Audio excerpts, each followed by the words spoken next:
doing? He is the Minister for Police Department. Whom department? Why he is not taking action?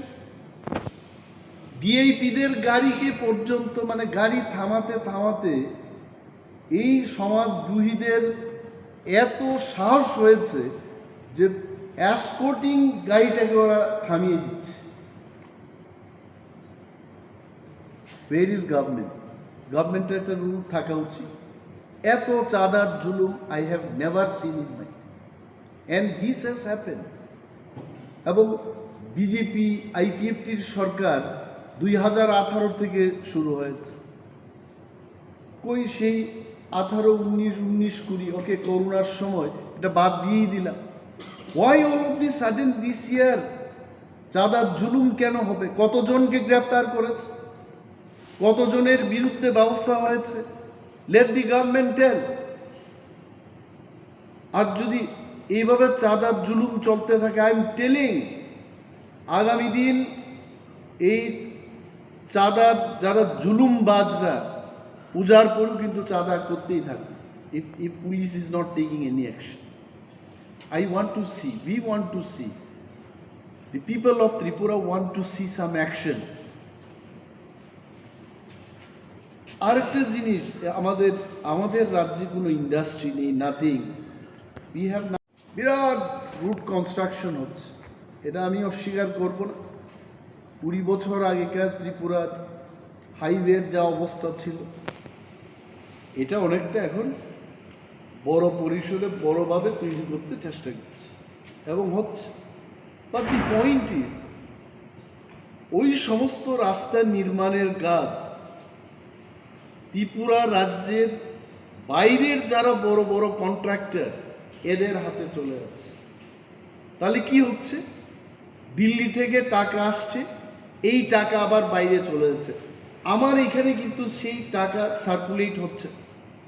In plain and simple language, আমার ত্রিপুরার অর্থনীতি কি করে এটা উন্নয়ন হবে? If the money is not getting circulated here, এমনভাবে terms and conditions লিখবে আমার ত্রিপুরার একটা কন্ট্রাক্টর সেই কাজের সুযোগ পাবে না। And I appeal, I am demanding to the government,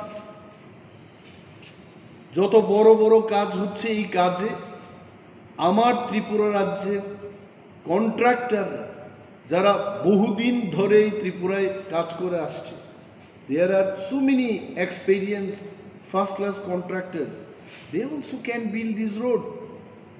এই বাইরের যে কোম্পানিগুলো কাজ নিয়ে আমার ত্রিপুরার লোকদের দিয়ে কাজ করাচ্ছে, কিন্তু যে বেনিফিটটা, বৃহৎ অংশের যে লাভ, এই লাভটা বাইরে নিয়ে চলে যাচ্ছে। whereas this money would have come in the hands of Tripura contractors. এই বিষয়টা সরকারের নজরে আমি আনছি, মানুষের, ত্রিপুরার সর্বস্তরের মানুষের নজরে আনছি। and this is my demand, যে এই কাজে আমাদের ত্রিপুরা রাজ্যের যারা কন্ট্রাক্টর তারাও যেন এই কাজ পায়। The government has to think about. আর একটা বিষয়, ইট ইজ ভেরি পপুলার না, সম্পদ কর, মানে যার সম্পদ আছে তাকে কর দিতে, ভালো কথা, কিন্তু অ্যাসেসমেন্টটা কি করে করেছে?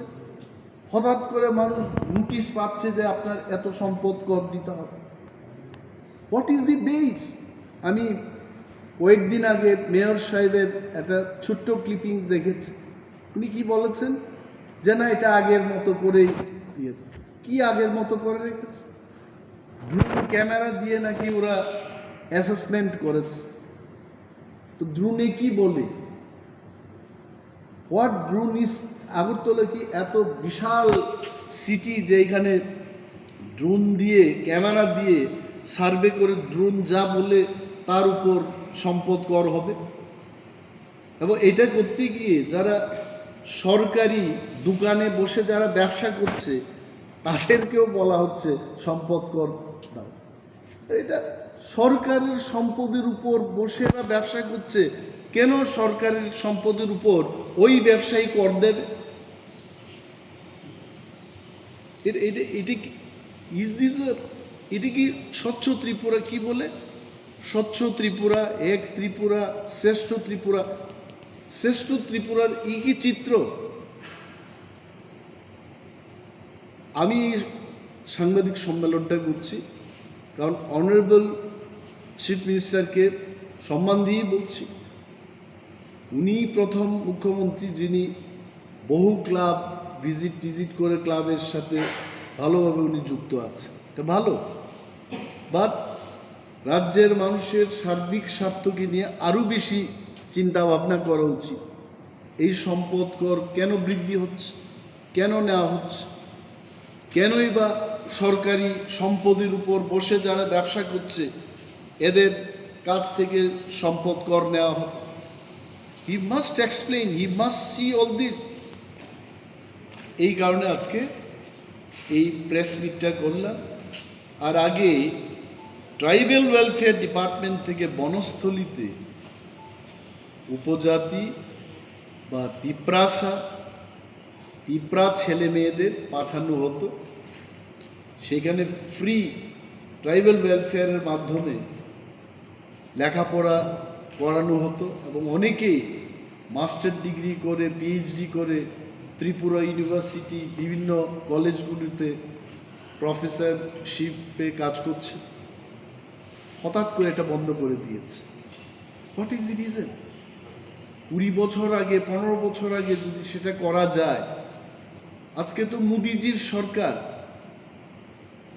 মোদিজি তো শুধু দেশের প্রধানমন্ত্রী না, বিশ্বের 5-6 জন নেতৃত্বের মধ্যে বিশ্ব নেতা, ওয়ার্ল্ড লিডার। ওনার আমলে তো টাকার কোনো প্রবলেমই নেই। রিজার্ভ ব্যাংক ওনাদের কন্ট্রোলে, গান্ধী মাথায় ওনাদের কন্ট্রোলে। গান্ধী মাথা বলতে নোট। কিসের প্রবলেমে ওনারা হঠাৎ করে এটা বন্ধ করে দিয়েছেন? আমি দাবি জানাচ্ছি, সরকারের দৃষ্টি আকর্ষণ করে বলছি যে বনস্থলীতে এসটি ছেলে মেয়েরা যেন আবার পড়াশোনা করতে পারে সেই ব্যবস্থা চালু।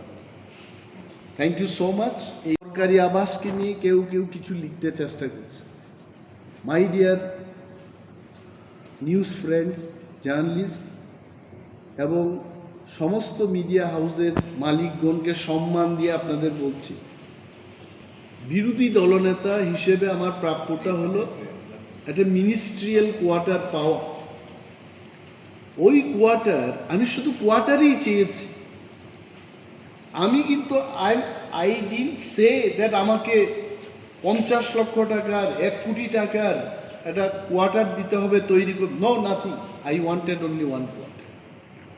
এখন ইঞ্জিনিয়াররা সেখানে কি এস্টিমেট করেছে, কি করেছে, পত্রিকা পড়ে আমি অবাক হয়ে গেলাম। এটা সরকার সিদ্ধান্ত নেবে। আমি যে 6 মাস ধরে কোয়ার্টার পাচ্ছি না, আমাকে সমর্থন করে সাংবাদিক বন্ধুরা আপনারা লিখবেন যে সরকার ব্যর্থ হয়েছে, যে লিডার অফ অপোজিশনকে উইথিন 6 মান্থস, 6 মাস পেরিয়ে গেছে, এখনো কোয়ার্টার দিতে পারছে না।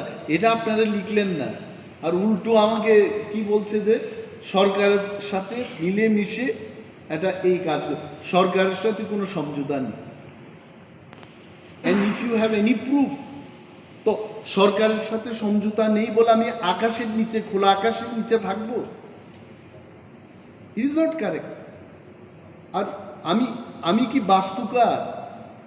আমি লিডার অফ অপোজিশন, আমি কি করে জানবো যে কত টাকার কি এস্টিমেট হয়েছে, কি টেন্ডারিং হবে? ওইগুলো আমি অনুরোধ করবো এভাবে লিখতেন। আমি কোয়ার্টার পাই নাই, এটা আপনারা বলবেন, সরকারের নজরে আনবেন। এটা হয় নাকি? আরেকজন প্রাক্তন বিরোধী দলনেতা, প্রাক্তন মুখ্যমন্ত্রী, যিনি ওই কোয়ার্টার পাওয়ার যোগ্য কিনা আমি জানি না, ওনাকে তো দিয়েছে, স্টিল লিভিং। এটা কেন অনেকে লিখে না?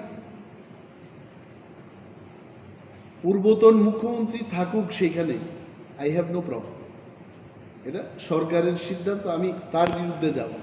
আমার বক্তব্য হলো, I am sitting MLA, standing leader of opposition. আমার প্রাপ্য, আমি একটা কোয়ার্টারই চেয়েছি। ওই কোয়ার্টার আমাকে যদি বলে যে একেবারে পরিত্যক্ত কোয়ার্টারটা আমাকে দেওয়া হলো, আমি বললাম ঠিক আছে আপনার রিপেয়ারিং করি।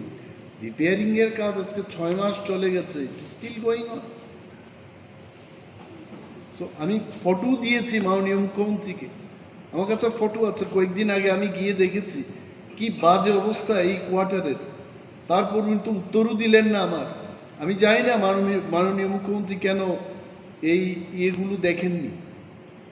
C part of the clippings এখানেই আছে, আপনারা দেখবেন এই এই ফাটা জানালা, ইউ সি এই অবস্থা ওই কোয়ার্টারের। পেছন দিকটা আপনারা দেখুন কি বাজে অবস্থা। এখানে থাকবো আমি? এখানে থাকতে পারে? পত্রিকায় হুট করে লিখে দিয়েছে, উনি কেন কথা বলছেন? কারা আন্দোলন করছে সরকারের বিরুদ্ধে? গত 30 তারিখ এডিসি এরিয়া বন্ধ গেল, এটি কি সরকার সমর্থকরা করেছে? Not good. এবং আরো বৃহৎ আন্দোলন হবে পূজার সময়। আগে আমার অনেক প্রিয় সাংবাদিক বন্ধুরা আছেন, গ্রামে গঞ্জে দুর্গা পূজা এটা আমাদেরও পূজা, আমরাও আনন্দে উৎসবের মেজাজে, আমরা তিপ্রারাও আমরা আনন্দ উপভোগ করি। I am one of them. এরা পূজার সময় গরিবদের বেশি করে সরকারি কাজ দেয়, এবার তো দিচ্ছে না কাজ, নো এডিশনাল ওয়ার্ক। মাননীয় মুখ্যমন্ত্রীকে আমি বলবো, আপনি মানুষকে পূজার আনন্দ করতে দেবেন না, মানুষ কিন্তু বসে থাকবেন, আপনি জেনে রাখুন। নেই কাজ। ইউ বুয়েনাস কোয়াই ডিএম, ধলাই ডিএম।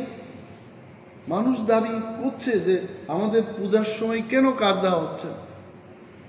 আগে মানে উনার মুখ্যমন্ত্রীত্বের আগে এডিশনাল কাজ দেওয়া হতো, এখন তো নর্মাল যে কাজটা ওইটা কমিয়ে দিয়েছে।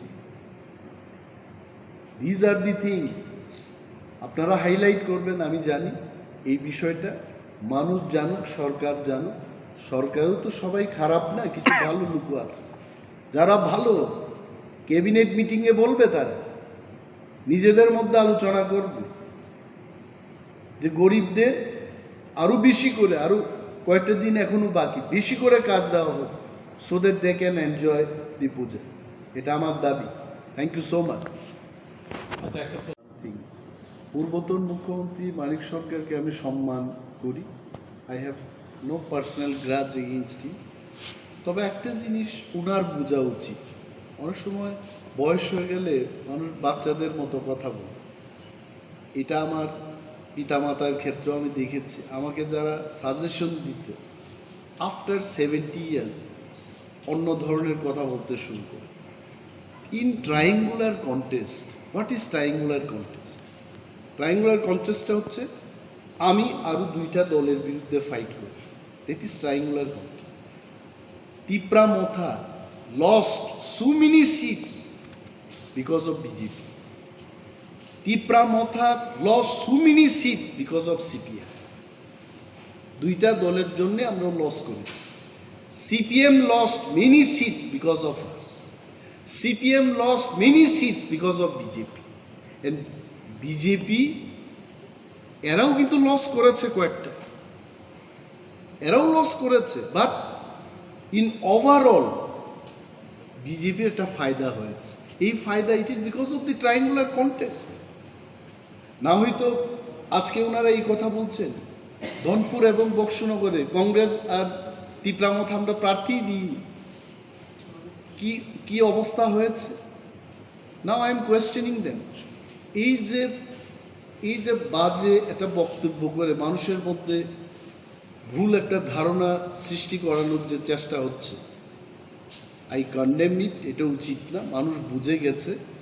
অনেকে গ্রাম্য বাংলায় বলে মথার কংগ্রেস প্রার্থী দিল না, তারপরেও সিপিএম কিচ্ছু করতে পারলো না, সিপিএমের প্রার্থী নিজেই নাকি ভোট দিতে পারলো না। সেদিন বলছে যে সিপিএম দিয়ে আর কাজ হইত না। I don't know, this is what people tell. আমরা কি বলেছি, একের বিরুদ্ধে এক যেন লড়াই হয়। তিপ্রামথা কিন্তু আমরা আমাদের কথা রেখেছি, যা ভুল হয়েছে গত বিধানসভায় এই ভুলটা আমরা হতে দেব না। We kept our word. তারপরেও যদি এই লোকগুলো এই ধরনের কথা বলে, আগামী দিন ওনার দলের অবস্থা আরও ভয়ঙ্কর পরিস্থিতির সম্মুখীন হবে। This is not the statement from a healthy leader, responsible leader, যিনি 20 বছর ত্রিপুরাকে শাসন করে গেছেন। I think I would love to hear much more positive comment from him. Thank you. Hindi সিনেমাতে এইগুলো দেখানো যে মূল যে পান্ডা, এই পান্ডারা আসলে অনেক সময়, আমি সিনেমার কথা বলছি, আমি এখানকার সত্যিকারের কথা বলছি না, দেখা যায় যারা এইসব মাফিয়া রাজে ব্যস্ত, যারা করে এইগুলো, এরা হয় পুলিশের সাথে যুক্ত থাকে অথবা স্ট্রং পলিটিক্যাল পার্টির দ্বারা সমর্থিত লোকেরা এটা। আই এম শিওর গণ আন্দোলন যখন জোরদার হবে এই পান্ডাদের ধরতে তেমন কোনো অসুবিধা হবে না। People already know why those people are roaming scot free. আমি আবার মুখ্যমন্ত্রীর নজরে আনব যে উনি তো অনেকেই গ্রেপ্তার করছেন এবং আরও এই পান্ডাদের নিশ্চয়ই গ্রেপ্তার করে। আরে গঙ্গাকে দোষ দিয়ে কোনো লাভ নেই, এটা গঙ্গোত্রীতে গিয়ে এটা শোধন করতে হবে, ওইখান থেকেই ওই মূল জায়গায় ধরতে হবে।